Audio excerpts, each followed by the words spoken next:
میت کو غسل دینے کا صحیح وقت، میت کو کب نہلانا چاہیے؟ انتقال کے فوراً بعد یا نماز سے کچھ پہلے؟ عفیف اللہ قاسمی میرٹھ انڈیا سے۔ دیکھیں، میت کے بارے میں شریعت کا حکم یہ ہے کہ اس کے جنازے، غسل، کفن، دفن میں تاخیر نہ کرو۔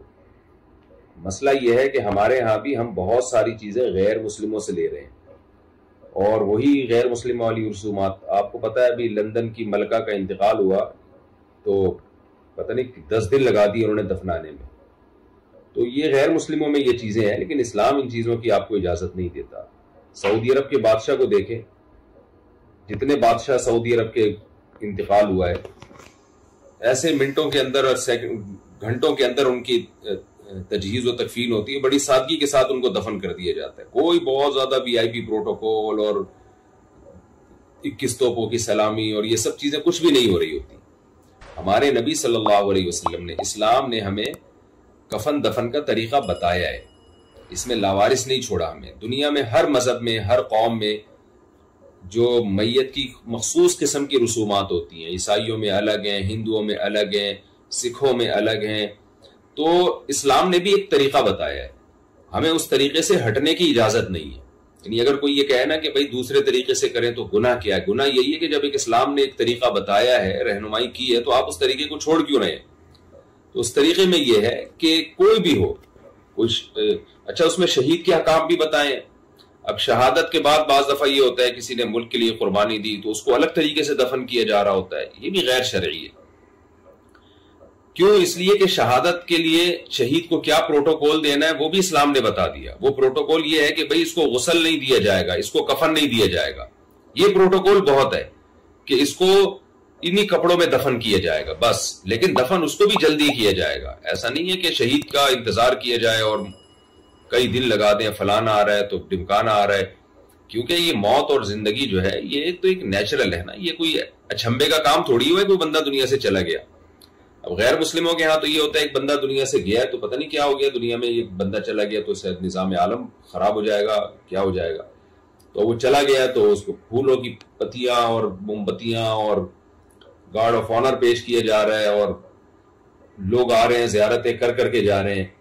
یہ سب غیر شرعی رسومات ہیں، اور ہم بھی انہی سے متاثر ہو رہے ہیں۔ کتنی پیاری مثال ہے، سب سے پہلے تو صحابہ، تابعین، حدیث میں آتا ہے۔ دیکھیں بعض لوگ یہ کہتے ہیں رسول اللہ صلی اللہ علیہ وسلم کا جنازہ بھی تو، آپ صلی اللہ علیہ وسلم کی جو جسد اطہر ہے وہ بھی تو رکھا گیا تھا، اس کو بھی تو فوراً دفنایا نہیں گیا۔ دیکھیں اس کی وجہ یہ تھی کہ نبی صلی اللہ علیہ وسلم کا، انبیاء کا جسد خراب نہیں ہوتا، وہ دنیا سے جانے کے بعد بھی ایک نوعیت کی زندگی ان کو ملتی ہے، اس زندگی کے آثار ہیں، اور اس کی اتنی پاور ہوتی ہے کہ وہ دنیا سے جانے سے پہلے جیسا ان کی باڈی ہوتی ہے، دنیا سے جانے کے بعد بھی اسی طرح ہوتی ہے۔ آج بھی رسول اللہ صلی اللہ علیہ وسلم اپنی قبر میں بالکل اسی طرح اپنے جسد اطہر کے ساتھ تر و تازہ ہیں جس دن آپ صلی اللہ علیہ وسلم پر موت واقع ہوئی تھی، بالکل آج بھی اسی کنڈیشن میں۔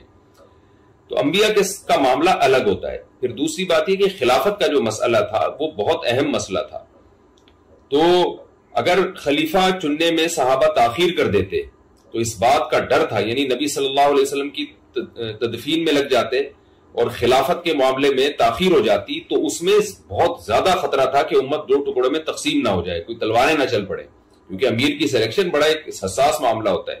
تو اس لیے اس میں اس وقت کی حکمت کا تقاضا یہ تھا، اور نبی کا ایک معجزہ بھی دنیا کو دکھانا تھا کہ نبی صلی اللہ علیہ وسلم کے آپ نے اتنے دلائل دیکھ لیے نبی ہونے کے، اب ایک اور دلیل بھی دیکھ لیں کہ آپ کو چند دنوں کے بعد دفنایا جائے گا اور آپ کے جسد اطہر میں ذرا بھی تغیر پیدا نہیں ہوگا۔ یہ خود ایک بہت بڑی نشانی دنیا نے اپنی آنکھوں سے دیکھ لی، تاکہ نبی دنیا سے جانے کے بعد بھی آپ کا معجزہ دنیا کو نظر آئے۔ تو اس میں جو حکمتیں تھیں، اور بھی بہت ساری حکمتیں جو علماء نے لکھی ہیں، ہم ان میں نہیں پڑھ رہے، لیکن ہمیں جو حکم دیا گیا ہے اور صحابہ کی جو سنت تھی جس پہ نبی صلی اللہ علیہ وسلم صحابہ کو لائے اور جس پہ صحابہ کو آپ نے گائیڈ کیا، خود آپ کی کیا سنت تھی؟ حدیث میں آتا ہے ایک عورت مسجد نبوی کی جھاڑو لگایا کرتی تھی، بڑھیا تھی، ایک دن آپ صلی اللہ علیہ وسلم تشریف لائے، آپ کو نظر نہیں آئی وہ، تو آپ نے صحابہ سے پوچھا کہ بھئی وہ کہاں گئی؟ صحابہ نے عرض کیا کہ یا رسول اللہ اس خاتون کا رات کو انتقال ہو گیا تھا تو ہم نے غسل کفن دے کے اس کو دفنا دیا۔ تو آپ صلی اللہ علیہ وسلم نے فرمایا مجھے بتا دیا کرو کیونکہ میرے جنازہ پڑھنے سے اس کو فائدہ ہوتا ہے۔ تو پھر آپ اس کی قبر کے قریب گئے اور آپ صلی اللہ علیہ وسلم نے دعا کی. تو یہاں بھی دیکھیں کہ نبی صلی اللہ علیہ وسلم کو اس بڑھیا سے محبت تھی کیونکہ جھاڑو لگایا کرتی تھی.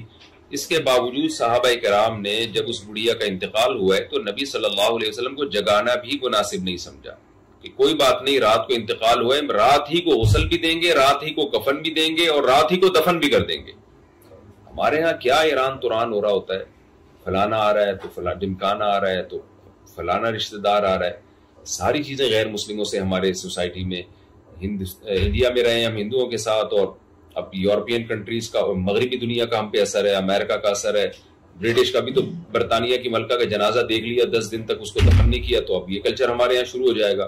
کوئی بڑا آدمی دنیا سے جائے گا تو ہو سکتا ہے ہم 15 دن تک دفن ہی نہ کریں اس کو. تو اس فضول رسم کو ختم کرنا چاہیے. جب بھی کسی کا انتقال ہو یقین ہو جائے کہ انتقال ہے، ایسا نہ ہو کہ سکتے میں گیا وہ بندہ. بعض دفعہ ایسے بھی ہوتا ہے، یہ میرا آنکھوں دیکھا مشاہدہ ہے کہ ہمارے ایک دوست کی ساس کا انتقال ہوا، انہوں نے مجھے فون کیا بھی جنازہ ہے آپ بھی پہنچ جائیں اور میت آ رہی ہے. تو کچھ دیر کے بعد ان کا فون آیا کہ بھائی وہ تو انتقال ہوا ہی نہیں ان کا. میں نے کہا کیا ہو گیا بھائی، کیا بات کر رہے ہو؟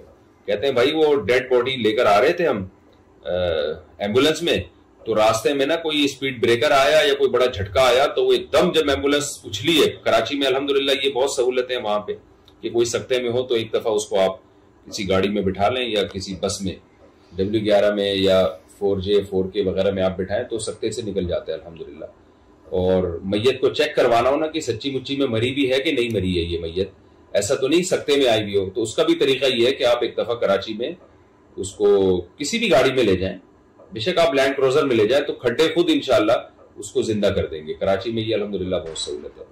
تو ان کی ساس پر کراچی کا احسان تھا کہ جب روڈ پہ وہ جب ہاسپٹل سے ان کی ڈیڈ باڈی لے کر آ رہے تھے تو راستے میں اتنا زور سے کھڈا آیا کہ وہ ایمبولینس اچھلی ہے اور وہ میت بھی اچھل کے پھٹاک سے نیچے گری ہے. تو وہ ان کی آنکھ کھل گئی، یعنی ان میں سانس آنا شروع ہو گیا. تو پتہ چلا کہ یہ تو زندہ ہے. تو اس لیے اتنی جلدی کہ پتہ ہی نہ چلے کہ بندہ مرا بھی ہے کہ نہیں مرا، یہ نہیں ہونا چاہیے. جب 100% یقین ہو گیا کہ بندہ مر گیا ہے، واقعی سچی مچی میں مر گیا ہے، تو پھر اس کو دفنانے میں تاخیر نہ کی جائے. پھر شریعت کا حکم یہ ہے کہ بھئی کسی کا انتظار مت کرو، جلد سے جلد غسل، جلد سے جلد کفن اور جلد سے جلد اس کو قبر تک پہنچاؤ. حضرت عمر رضی اللہ تعالیٰ عنہ کا بھی حکم تھا نا کہ میرے جنازے کو لے کے جلدی چلنا. تو باقی یہ کہ آخری دیدار نہیں ہوا تو بھئی کیا کرنا ہے آخری دیدار کر کے، آپ نے بھی جانا ہے، وہ بھی چلا گیا، کل آپ بھی برزخ میں ملاقات ہو جائے گی. اب تو کوشش اس کی ہونی چاہیے کہ میت کے لیے زیادہ سے زیادہ ایصال ثواب اور دعا کی جائے، اس کے لیے صدقہ جاریہ کا اہتمام کیا جائے. ان چیزوں کا میت کو فائدہ ہوگا. میت دیکھنے کی چیز نہیں ہے، میت چھپانے کی چیز ہے. ہمارے یہاں یہ بڑا مسئلہ ہے کہ میت کا دیدار ایسے کرتے ہیں جیسے محلے میں کوئی دلہن آئی ہوتی ہے نا، وہ محلے کی عورتیں پہنچی ہوتی ہیں نئی دلہن دیکھنے کے لیے. تو یہ ہو رہا ہوتا ہے ہمارے یہاں حساب کتاب. تو میت چھپانے کی چیز ہے. سوتا ہوا آدمی نہیں چاہتا کہ لوگ میرا چہرہ دیکھیں، وہ اپنے اوپر چادر ڈال لیتا ہے. آپ جب کسی کی زیارت کے لیے جائیں، میں اکثر مثال دیتا ہوں کہ رشتہ لینے کے لیے گئے تو لڑکی والوں نے کہا ہماری بچی کو دیکھ لو، وہ سو رہی ہے، اس کو دیکھ لو. تو کبھی بھی ماں ایسی حرکت نہیں کرے گی، بلکہ بچی کو جگائے گی، بیٹا منہ دھو کے آ، جا ذرا صاف ستھری ہو کے آ، پھر دیکھنا. ایسے ہی آپ لڑکا دیکھنے کے لیے گئے اور لڑکا سو رہا ہے اور جا کے اس کو دیکھ لیا، تو لڑکے کو کتنا غصہ آئے گا جب وہ جاگے گا. ابا مجھے بتا تو دیتے، میں اٹھ کے منہ دھوتا، تھوڑا فریش ہو جاتا. تو نیند تو جو موت ہے نا، وہ تو نیند سے بھی اوپر کی چیز ہے. موت کی وجہ سے انسان کا چہرہ متغیر ہو جاتا ہے، اس کے چہرے کی رونق ختم ہو جاتی ہے، چاہے کتنا ہی نیک کیوں نہ ہو، کتنا ہی نیک کیوں نہ ہو، چہرے کی رونق ختم ہو جاتی ہے. مر رہا ہے نا اب تو گل جائے گی لاش. اس کا نیکی اور برائی سے تعلق نہیں ہے.